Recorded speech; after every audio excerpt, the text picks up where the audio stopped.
Welcome to Living Astrology with Janet Hickox. Grab your cup of coffee or your tea. You might want to put it on a desk though, because we're going to get up and we're going to do some movement today. As you can see, I'm not sitting here alone. This morning, I have my friend Amy Colvin with us from Compassionate Meditation and many other things that she's wearing these different hats these days. And she is here today to talk to us a little bit about Qi Gong. And she's going to show us some moves that are going to help us get through this Mars retrograde, crazy election cycle time that we are in, using some movement, I presume, Amy, that's what we're up to help our bodies move through what might be frustration or anger or upset, anxiety, all kinds of different things. So welcome, Amy. It's great to see you here this morning. Thanks, Janet. And it's always great to be on your show. I really enjoy chatting with you and talking to the folks that are part of your audience. And just to let people know, what prompted this idea for me is Janet shared her ebook about surviving the Mars retrograde. And when I was reading through that, one of the things that really struck me was that she suggested a form of self-care be movement. And I thought, hey, it would be so nice to be able to bring some of these really simple Qigong movements into her forum, into her group, so that you all can not only use the wisdom out of that book, but also employ some of these techniques as well. So for those of you who aren't familiar with Qigong, essentially, it's a way of skillfully working with our internal energy and our breath. So what it seems like maybe what I'm talking about might feel just like stretches, but the difference is we are intentionally breathing as we do them, and we are intentionally focusing on our body and the movements themselves. So, and let me back up just a little bit. I am Amy Pat T. Colvin, and as Janet said, I wear many, many hats. But you can find out more about me regarding the compassion meditation side and the Qigong side at my website, www.amycolvin.com. So you I can just go there typed it later. into the chat so everybody can see that. Awesome. Thank you so much. And what I want to highlight for you is that we'll do a little bit of warm-up exercise. I'll talk a little bit about posture. And then I'm going to teach you 3 of the movements of a series called Yi Jing. And I have been studying Qigong and meditation for almost 30 years. And Yi Jing is my favorite Qigong series to do. It works with strengthening our soft tissues, our joints, our ligaments. It works with transforming pairs of emotions that I'll talk about.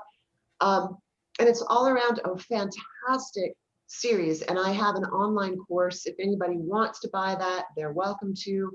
But these are 3 of the 12 movements that are in that course. So I invite you to either, if you have space for it, to stand up and move with me while I'm standing, or you can adapt all of this to stay in your chair. So whatever suits you better is absolutely fine. You look like you're going to say something, Janet. I'm thinking I should change my view to speaker view so that everybody can see you full screen. Okay. And let's see, there you are. You are front and center. Front and center. All right. Perfect. Blazing color. Blazing color with this beautiful autumnal color in the background. And Janet suggested that I come and talk with you today because it is autumnal equinox. So we'll get going in 1 second, but I also wanted to give you a heads up. The 3 movements that I'm going to teach you today correspond to the 3 concepts. So the first one is going to work with the energy of the stomach, and its essence in terms of emotional pairs is transforming irritability to satisfaction. So sometimes, you know, when you eat something and it's not really quite the right thing, your stomach is like, bleh, I don't like you very much. That's when the stomach is irritated. When you've eaten something that feels good, that tastes good, that's nourishing, it's satisfying. So satisfying. So the first movement has to do with the stomach organ, transforming irritability into satisfaction. And I'm telling you these things now because I might forget to tell you later. The next movement that we'll do deals with the small intestine. And the reason why I love the movement, first of all, physically, I love the movement in my body, but it also transforms uncertainty into clarity. I mean, how is that for the Mars retrograde, right? Perfect. What's going Perfect. on? So transforming uncertainty into clarity, that movement is called pushing the mountain. And then the third one is called wagging the tail, and it works with the liver. And liver energy is often associated with frustration and anger. And this particular movement helps transform frustration and anger into enthusiasm. So we're going from, I can't stand what's going on, to, hey, I have this great new space and ways to look at it with an optimistic perspective. So, love it. Yeah. All right. So let me stand up. Let me back up. I'm going to actually change my view just a minute so that I can see a little bit more of me. I love seeing Janet, but I need to see where I am on the screen. Okay. So, Janet, can you still hear me? I can hear you. Yes. Okay, great. So I'm going to stand back here. I'm going to actually lower my camera just a little bit so you see less of my ceiling and more of my body. I think that will work. Now I need to stop.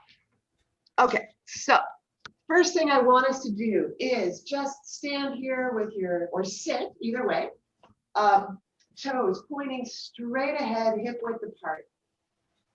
And for just a moment, I'd like you to drop your gaze, close your eyes, and just imagine breathing in through the nose all the way down into the belly. You can put your hands on your belly.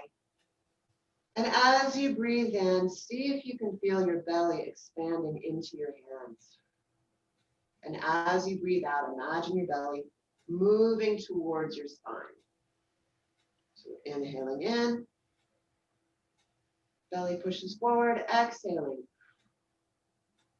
Hands move back towards the spine. And if you don't feel that, don't worry about it. It's totally fine. This is like the super fast crash course on Qi Gong. All right, couple more things I want to talk about before we get going is, one is thinking about where your shoulder placement is. What I'd like you to do is raise your shoulders to your ears, bring them back, and slide those shoulder blades down into your back pockets. See if when you do that, you feel a sense of strengthening here in these muscles that are the lower trapezius and the latissimus dorsi. So rather than going through these movements and having our shoulders just be loosey-goosey and shrugged up to our ears, I want you to think about having those shoulder blades down in the back pockets, building some strength from the torso here, which not only is great for Qigong, but is wonderful in all aspects of life, whether you're sitting at the desk, whether you're walking, you're standing, whatever your work or your retirement invites you to do. Always think about having those shoulders down in the back pockets. It also opens up the chest. So as you do that, you might feel a little stretch across the chest. While we go through this, I'm going to kind of call out some breathing, so do your best to follow along. The other things that are important with this is that in many cases, we're not just moving, la, la, la, la, la. You know, here my hands are flapping like there's no resistance. I'm going to invite you to move against resistance. So here you can see me on the side. Here I'm not pushing against any resistance. There's nothing there. And now I am pushing against resistance. I don't know if you can see it. You probably can't, but my whole muscle here is activated. And it's as if there's a wall there that I'm pushing against really hard. So if any of you are Star Wars fans and you remember like the first movie and Princess Leia has fallen into the trash compactor and the walls are coming in, imagine Princess Leia pressing those compactor walls out to the side so she can save herself. That's what I'm talking about. Imagining that resistance there. This is where the strength comes in. This is where the energy of the Qigong comes in. So instead of just going la, la, la, la, there's resistance there. So Each of these the first two movements will encompass resistance and the third one doesn't. All right, let's go ahead and get started. We're going to do an opening sequence and just stand or sit with your hands drifting down by your thighs.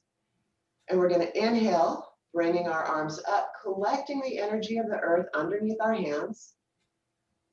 We're going to exhale, and if we're standing, sink into your knees, turn your palms skyward. Inhale, bring the hands over the head, collecting the energy of the universe above between your hands, and bring the hands down the midline of the body with the palms stopping at the solar plexus. And look down at the fingertips.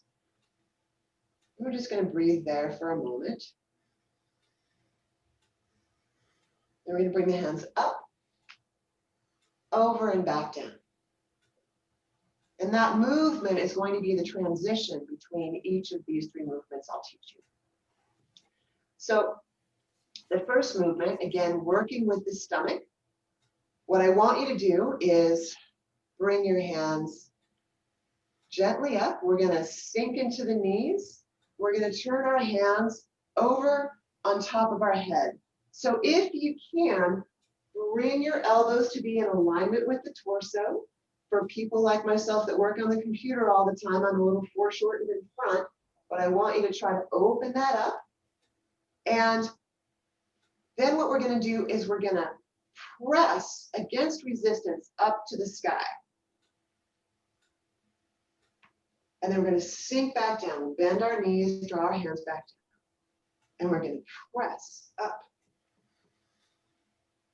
against the sky. So that is the movement. And let's go ahead and move through a full series of that. And what we're going to do is we're going to have 3 breaths where there's not a lot of resistance, 9 breaths where there is resistance, and then 3 breaths where we're very relaxed. So feet to the sides, hands coming up. Exhale down. Inhale up. Bring the hands together, down the midline of the body.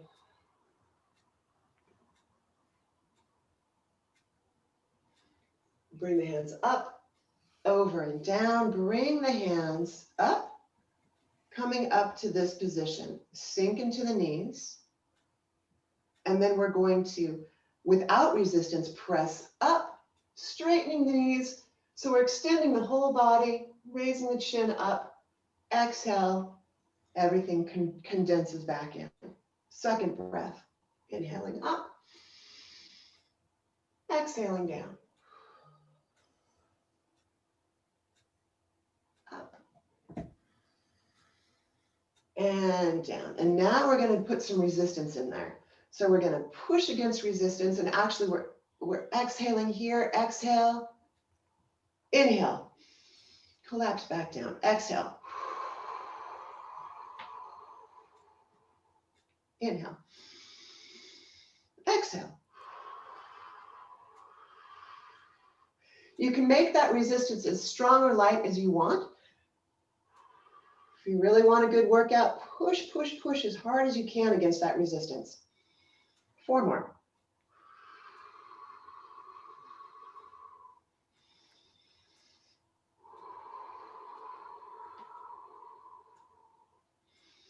Two more.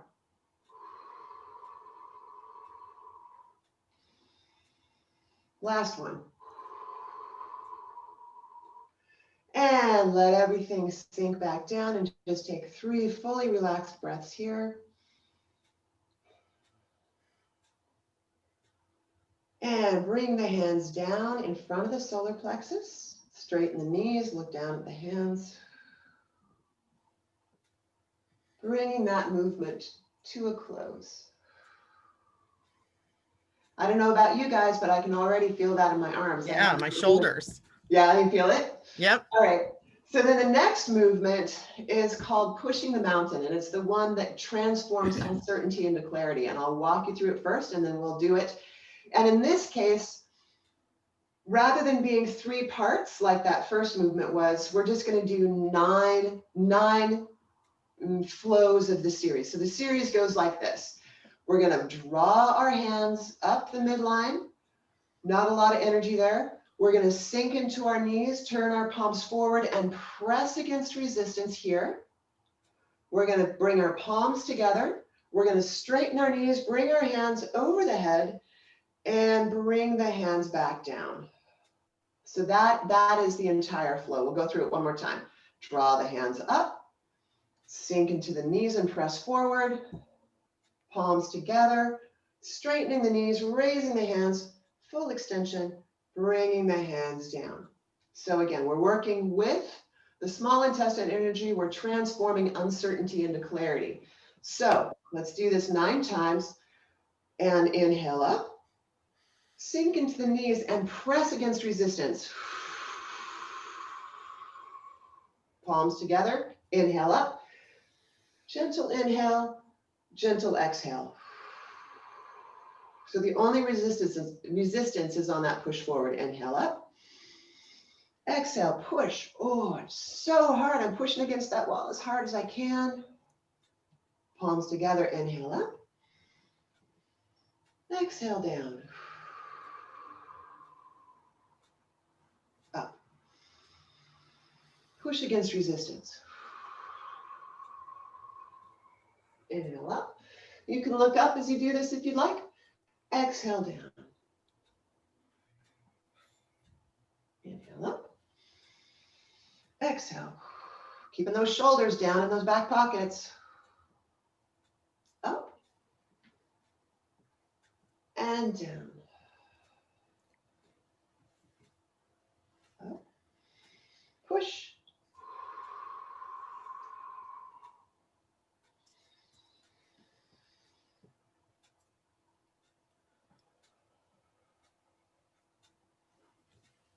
I like to think of this as I am embracing my uncertainty and I'm pushing it out of the way because I know I can do better. Now I'm embracing the clarity and that clarity is falling down like a beautiful waterfall all around me. I love that. Yeah, 3 more. Up.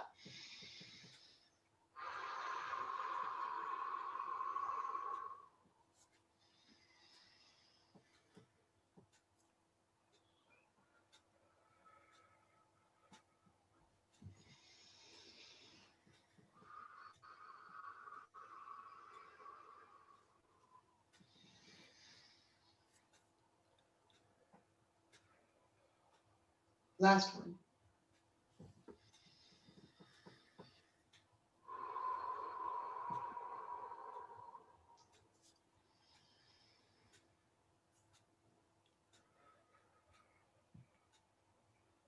And bring the hands back together in front of the solar plexus. Taking a moment to breathe, recognizing that energy flow in the body. Recognizing that you just helped yourself transform uncertainty into clarity. And come up, over and down. Now this last movement is called wagging the tail.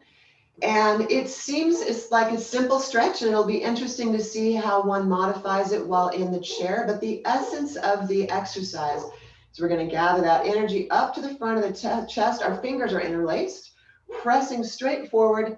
And then with a flat back, leaning down towards the floor. So in a chair, I imagine that you just lean forward as far as you can. For those of you who are standing, an interesting aspect about this is keeping these legs straight. So rather than push yourself too hard, just go as far as is comfortable. If you don't get anywhere near reaching the floor, that's totally fine. We're going to do 3 to the front, 3 to one side, doesn't matter which side, 3 to the other side, and 3 back to the front. All the while breathing deeply all the way into the belly. So there's not any resistance here, but we're just going to try to get full movement. And if you notice, see if you can go a little bit further with the stretch each time. So here we go. And inhaling up, press out to the front with a flat back. Exhale, come straight down. Keep those legs straight. Roll up. vertebra by vertebra with an inhale. And exhale, press forward, flat back down towards the floor. Inhale, rolling up. Exhale.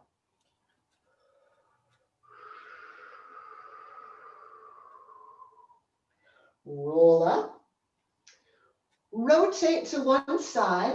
Press those hands forward and lean down on that side, feeling the stretch come up the opposite side. Rotate to the center and roll up. Two more to the same side.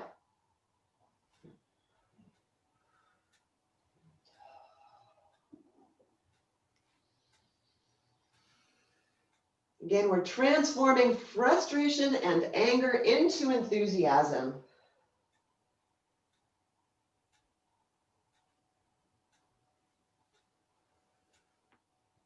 Rotate to the opposite side.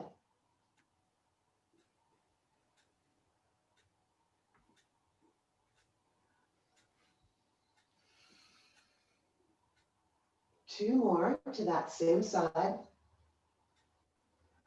Really feeling that stretch along the side, along up into the armpit. Last time to the second side.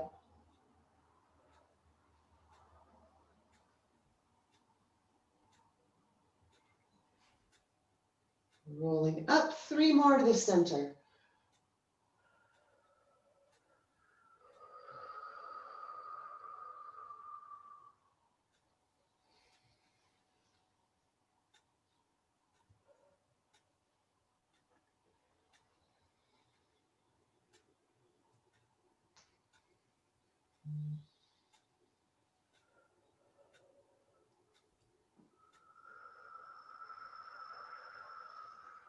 Rolling up and bringing the hands together in front of the solar plexus. Dropping your gaze, closing your eyes, breathing deeply into the belly and noticing that sensation along the back of the body, along the sides. Bring the hands up, over and down. And we'll do just one final little fun exercise that you can do anywhere, anytime. If you're feeling frustrated, anxious, over-energized, this is a fantastic, simple exercise that transforms tension into vitality. So just begin shaking at the wrists. Bring your elbows into it. Bring your shoulders into it. Bounce at the knees, ankles, and hips. If you're standing, bounce on your tailbone if you're in the chair. And just shake, shake, shake, shake, shake, shake, shake, shake, shake.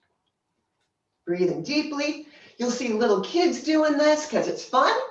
You'll see performance athletes doing this. They might not know they're transforming tension into vitality, but they are. And you can shake out to the front. Shake out to the sides.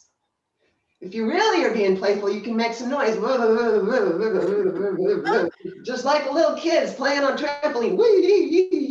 And back down to the ground. All right, bring that to a close. Once again, drop your gaze, close your eyes, check in, and notice that tremendous sensation of tingling and vibration that's running through your entire body right now. Mm-hmm.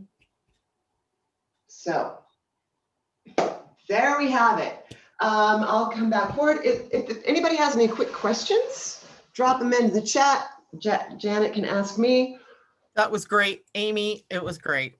I feel all tingly in my arms. Maybe that's from using muscles I don't ever use, besides lifting a microphone, perhaps.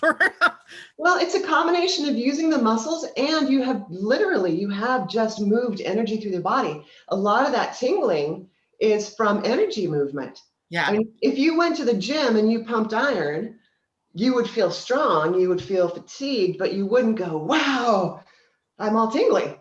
Yeah. Let's say people are joining us.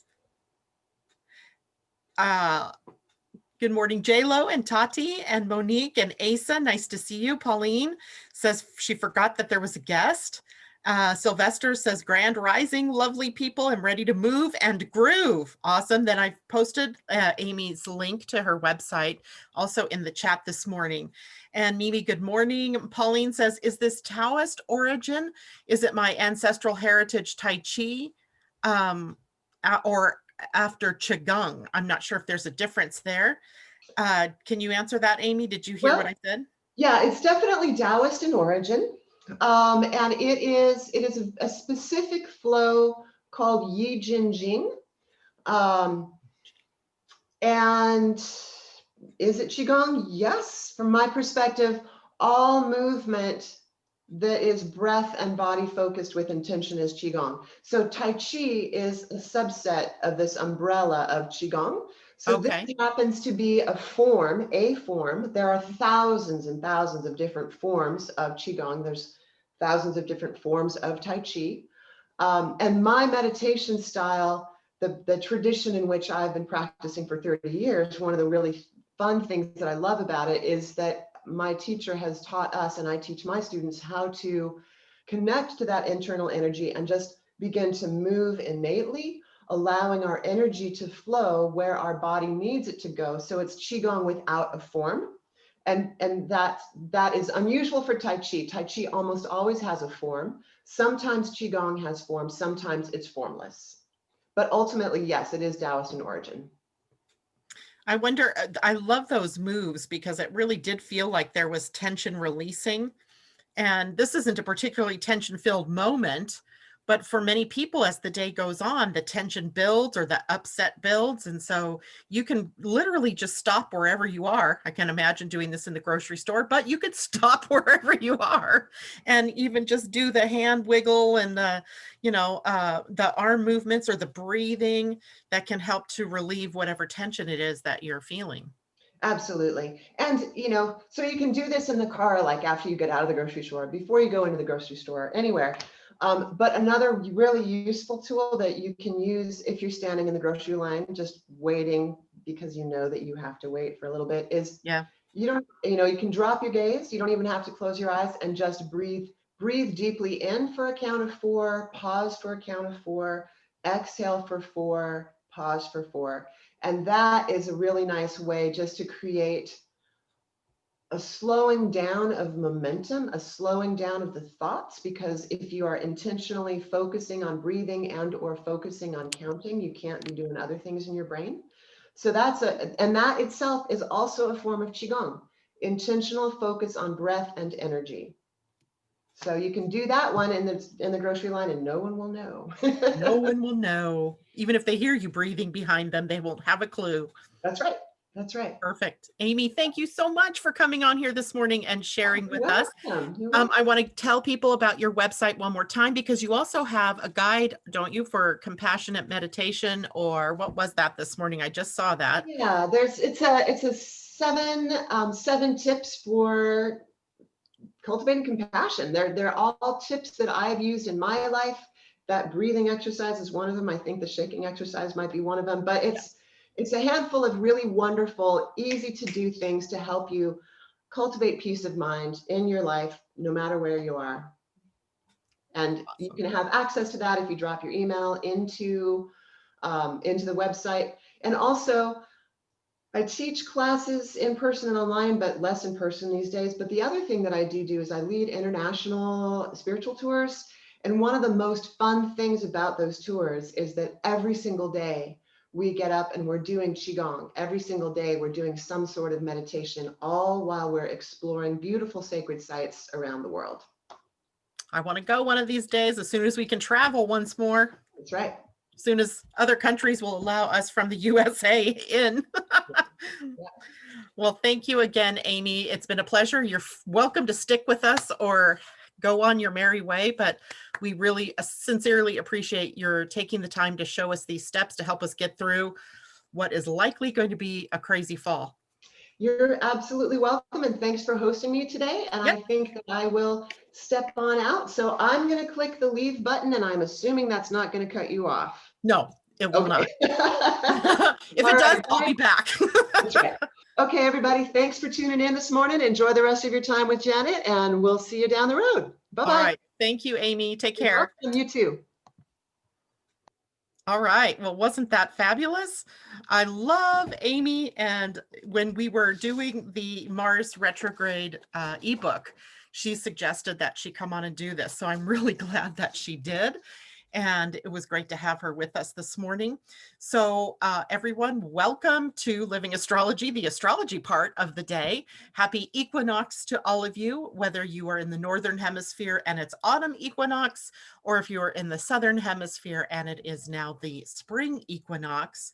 The temperatures changed, right? The energy of the day, the energy of the next 3 months has changed. So we're going to talk about what some of the key players are in the upcoming 3 months. And we'll talk a little bit about today's moon and what it means to have the sun in Libra. And I know I'm going to have to condense this a bit. So let's dive in, shall we? And let's start with today's sun moving into Libra. That is what actually quantifies or qualifies. This is the autumn equinox when the sun comes to 0 degrees Libra, which, by the way, this morning when I drew up the chart, the sun was at 000 of Libra, because I got this chart right around 6:31 a.m. when the sun was making its move into the sign. So with the sun in Libra, our focus shifts over to balancing, harmonizing, creating peace. And that is often being reflected to us. How well we're doing with that is being reflected to us through our relationships. So consequently, we all think of Libra as a sign of relationships. And the sign of Libra is ruled by the planet Venus, which has to do with relationships, as well as values and finances and so forth. But when we're talking more about the Libra Venus, we're talking more about the relationship part of this. And we're talking about the 3 C's then in Libra energy. So for the next 30 days till October 22nd, we're talking about collaboration, cooperation, and co-creation. 3 big words that really embody what Libra energy is attempting to kind of infuse into all of us. This will be a time of making peace, although that is not assured, right? It is about the potential, the struggle for all of us to create peace in our lives. But that struggle or that attempt to bring peace is not always easy. It is often fraught with many different conversations, many different viewpoints. And I don't think that this period of time will be anything different. I believe we're going to have a lot of little battles leading up to our major battle here in the US, the election in November. By that time, the sun is no longer in Libra, so we don't have the focus anymore of that balancing and harmonizing. It goes right down to the heart of the Scorpion in Scorpio, where things are passionate, things are intense, and maybe even a little bit secretive, some shenanigans perhaps being exposed through the fall. And then from Scorpio energy, we'll move into Sagittarius energy. Now, this is all through this 3-month period of time, the equinox. And in this energy, we have eclipses. So we have a very busy equinox, and I'm going to get to the details of that in just a minute. During this period of time, especially while the sun is moving through the sign of Libra, we have slower decision making. Now, that could be really good for us this year because we have Mars in retrograde. So while Mars is in retrograde, he is our action principle. So our actions are already slowed down, or the opening for what is available for us to do right now is about revisiting, reimagining, redreaming, getting organized around what is, really most important to us. And that will be the case then for this particular period of time. We will need to slow down this idea of making snap decisions. And it might be because we have to see all sides of something, or it could be that there's just no opening yet that has appeared for us. Either way, everything is in right and perfect harmony. No need to get upset or fight. This is just the way that the energy is rolling for this next at least 30 to 60 day period of time. This is also the sign of Libra always reminds me of the elder statesman, right? The ability for the statesmanship, the tact, the diplomacy, the sociability, energies to come really up to the surface, where we really do make an attempt to get along with one another, where we are in tolerance to different viewpoints, different ways of living, different ways of being, different ideas. And that is what the focus will be, at least as we move through this gateway for the next 30 days. We're more interested perhaps in creating win-win. We're tired of the win-lose, right? We're tired of the lose-lose. We really want to create something of lasting, winning qualities. Now, of course, there's always the less positive aspects of the energies.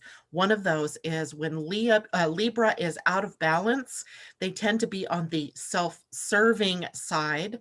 The more rebellious, let's say, is more self-serving. But if they're in the more repressed energy on the opposite end, they are giving away too much of themselves. So we all, in this period of time, are going to have to watch how much we're doing and giving and, for ourselves, and balancing that against what it is that we're giving and doing for others. So we have sharing energy, right? This is interdependent energy, as opposed to primarily independent or codependent, right? We're coming into the middle, recognizing that just reminded me of that Qi Gong move, recognizing that if I give away too much, then I don't have enough for me. If I'm overly qualified in me, then I'm not giving, right? So we have to come into this balance. Passive aggressiveness is also a slight opportunity or problem or challenge that comes up during this period of time, as well as waffling, where we can't come down on one side of a decision or the other. One minute it's, yes, I want this. The next minute it's, no, I don't. So we want to be careful that we are recognizing decision making is slowed down. And the best way I know is not anything to do with Libra. It has to do with following your type, your strategy, and your authority in human design to make sure that you're making the best decisions for you during this period of time. Okay, so now if we look at the day today, we have the moon in Sagittarius, trining Venus, that's a good one, and squaring Neptune. Maybe a little bit of scritchiness there. So let's look at the themes that the moon brings to us today. Remember, Sagittarius energy is adventurous, it is bold. What did I call this yesterday? The adventurous philosopher, right? Where we're looking at our beliefs and patterns and our emotional connection to those things that we really cherish in terms of beliefs. And with a trine to Venus, then one of the themes that comes up today is, do you know what you want? This theme has been coming up regularly since last week sometime, with various transits of planets, our human design aspects, and literally with Mars in retrograde, the best question ever right now is, do you know what you want? And is what you thought you want what you truly want? So we're all going through this process right now of developing a dream, if you will, or a vision of who we want to be, what we want to do, how we want to share of ourselves. But you actually have to consciously connect to that energy, right? It just doesn't spontaneously come up, oh, that's my dream. I want to be that, or I want to go there. I want to be that, or whatever. You have to actually sit down for a moment, focus for a moment, and focus on, what do I want? And is what I thought I want what I really want? So we have that.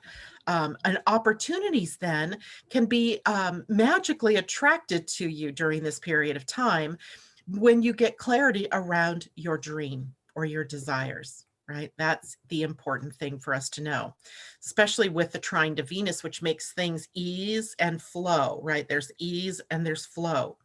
And yet there is also a sense sometimes with the trines of being lazy, right? So being lazy might mean, yeah, I know what I want, and I don't take the next step to really determine if that's true. Or is there some other aspect that I'm missing? Is there something I need to change about what I thought I wanted? So this is your key opportunity today to really get some clarity around that, especially because the square to Neptune today makes things more dreamy. It makes it harder for us to focus on those mundane tasks because we're really kind of tapped into that daydreaminess. And maybe it's a great opportunity for you to just sort of sit back and think about, or connect to those things that would really make you most happy. How would you feel if you were really sharing of yourself in a way that is really true, important, and authentic for you? So avoiding any long-term commitments today, good idea, right? There's that too dreamy quality. But if you want a better day for creating dreaminess, creating the ability to connect to a vision, today is that day, right? Today is that day. And of course, the change of the season brings us almost a little more internal, even though this is the time of harvest, right? And we've now switched to the quarter of harvesting, where we're reaping what we have sown. We're bringing in the gifts, right? We're bringing in the bounty so that it can sustain us through the next season, the winter. All right, taking a look real quickly at questions. Let's see how people are doing out there this morning.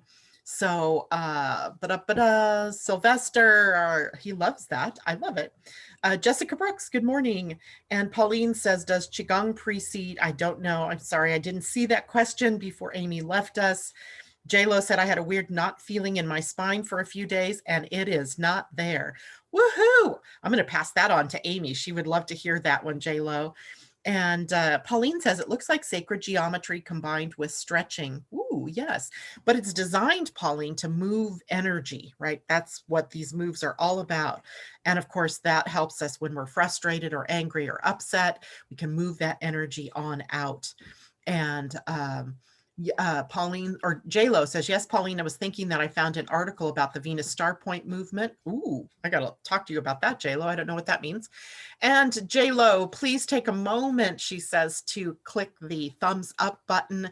And if you're new with me and you haven't done so yet, please subscribe down below the video. And you might have to wait until the video is done for you to do that. I'm not sure how that plays out.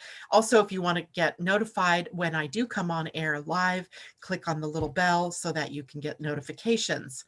And let's see. Thank you, J-Lo, for that reminder. Ingrid, good morning. Sylvester says, my childlike self, is so humble today. My mom has new teeth and her smile is so beautiful. I also felt like my child self really enjoyed those exercises. So humble. I loved the shaking out one. I find myself doing that sometimes throughout the day because I end up sitting for a long time sometimes, like every day. And so moving like that is really helpful. And I love that. Tell your mom that we send her much love, many smiles for her beautiful new teeth. I love that. Okay, so let's talk now. Let's see, how much time do I have here? We're doing good. Let's talk now about the equinox itself, because we do have a very full spate of astro transits during this next period of time. And being prepared is part of the problem. No, it's the antidote to the problem, right? Knowing what's coming, knowing what to do about it. Now we've given you some tools to actually help you through some of the crazies. And here we go. So the equinox, of course, the time for the harvest, we just talked about that. This is your big opportunity to make the lasting changes, maybe not so much in the outer world yet, but making some shifts on the inner planes. And as we start to go through this period of time, one by one, planets are going to start shifting from their retrograde status to the direct status. The first will be, of course, Mars in retrograde, moving in that direction up until mid-November, November 14th, actually. Mercury is in the shadow as of the 23rd. So tomorrow, Mercury moves into the shadow of his next retrograde. So we have him retrograding in Scorpio during this period of time, and then moving back to direct also during the same period of time. We also have the planet Saturn and the planet Pluto changing directions during this period of time. I mean, I get out of breath thinking about some of these things. We also have the third sextile between Jupiter and Neptune. This one's easy to slip the mind because it's really sort of happening in the background of our lives. And this was a sextile that followed on the heels of the Saturn sextile Neptune last year. Now, Jupiter in the sextile to Neptune. So, Saturn sextile Neptune brought us the opportunity to establish a spiritual practice. We realized that we were missing at least half of our whole self, right? The whole spiritual aspect was being sort of relegated to the shelf or to Sundays or to the days that we remembered. Oh, yeah, we have a spiritual practice. So we were encouraged to embrace a spiritual practice, to bring it into our everyday living, to see ourselves as embodied spirits. Fast forward to 2020, and in January, and again in June, and now in October, we have the third of the Jupiter sextile Neptunes, where now we are growing, right? We're growing and expanding our consciousness and our wisdom in order to really see how it is that we are becoming co-creators on the planet, how our ability to tap into source can really help keep us grounded on the planet, helping us to see things in a more optimistic way. It's sort of like reminding us that everything is as it is supposed to be, in its right timing and in its right and perfect way of being. So we have that going on. Let's see, November 12th, Jupiter conjuncts Capricorn, or conjuncts Capricorn, Jupiter conjuncts Pluto in Capricorn for the third time in 2020. That has been a whole part of this changing of and disintegration of old forms and systems and boundaries having to be reestablished, and kind of the out with the old and the making way for the new. It was a time, it has been a time where we have been exposed to crumbling structures, infrastructures, institutions, and the relative discomfort that we all have in seeing things that are crumbling away. Thinking of things like building an entire society based on certain assumptions and then watching that just crumble away, right? So that has been happening. So we have the third and final one of those happening. We'll see how that plays out, but that happens in November on the 12th, the day after that, on the 13th and into the 14th, Mars will turn direct. So we have not only this huge conjunction, then we have this whoosh of energy as Mars changes direction and things begin to be a little more activated. And of course, Mars will still be in Aries, moving back over the same territory that he's moved through during the retrograde. And I think if you look at those days right there, that's where the crux of some of the bigger Mars explosions for the fall will come into play. A couple days after that, Neptune turns direct. And the problem with Neptune turning direct is, while we've been pretty open since June when Neptune went to retrograde, we've been open to listening to our intuition. We've been really,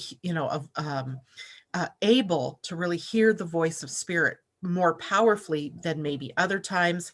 When Neptune turns direct, that may sort of get muddled for us, where we don't hear that voice as clearly anymore. So we really have to be prepared to live our lives from our type, our strategy, and our authority. I don't know how many more times I can put that out there, but it absolutely needs to be something that we learn. As we move into the last day of November and the second week in December, we'll have the new moon solar eclipse on December 14th, the full moon lunar eclipse on November 30th. I should have said those the other way around. And then December 15th through the winter solstice, we'll have 4 planets plus the sun changing signs. So that will be a crazy time as well. And then that brings us up to the winter solstice. And the winter solstice, of course, characterized by the Jupiter-Saturn conjunction at 0 degrees Aquarius. So we have a lot of moving and changing and upset and rearranging to do during this period of time, all about jockeying ourselves into position for what will be a less conservative and a more preservative period of time, following on the heels of all of this Capricorn energy into the energies of Aquarius. We're looking more toward the future, what's worth keeping, what's worth preserving, what's good and right and free about our lives, and what isn't. And how do we let go of that and move forward into the new time? So you can see this particular 3-month period is sort of, I almost feel like it's the culmination of everything that's been happening over the previous 2 seasons, the winter and spring, and actually even the summer, as we've been living through COVID, we've lived through Black Lives Matter, through police shootings, through defunding the police. I mean, I could go on and on and on. Mimi shared a great meme one day of all of the things that left me breathless for 2020, and those are all coming to a head and coming to a head here during this particular season. So the equinox, as it is meant to be a time of balancing and harmonizing, might be a little more difficult, as we also still have to deal with the shadow energy, which is another predominant theme that occurs during the fall or the spring if you're in the land down under. That is the human design sun hitting all of the gates of the spleen.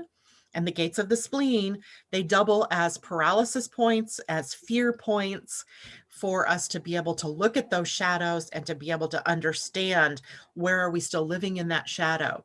So literally the entire month of October, even starting next week, late in the week, we go into the energy of the shadow period of time. It's sort of appropriate to have Halloween following during that period of time, where we're dealing with letting go of the shadows, of transforming and transcending fear on the planet, and moving into the gift level if you're following the gene keys, and maybe even attempting to reach higher into the siddhi for each of those energies of the spleen. Now, if you want to know more about that, tomorrow night, 5 p.m. Pacific time, 8 p.m. East Coast time, I'll be on Angel Heart Radio with Annette McCoy, and we're going to take a tour through the spleen and the gates of fear, the shadow energies that might be triggered within us all, and how we can work with that energy. How do we reach up to the gift level in each of those energies? All right, so let me take a look real quickly here and see if we have questions.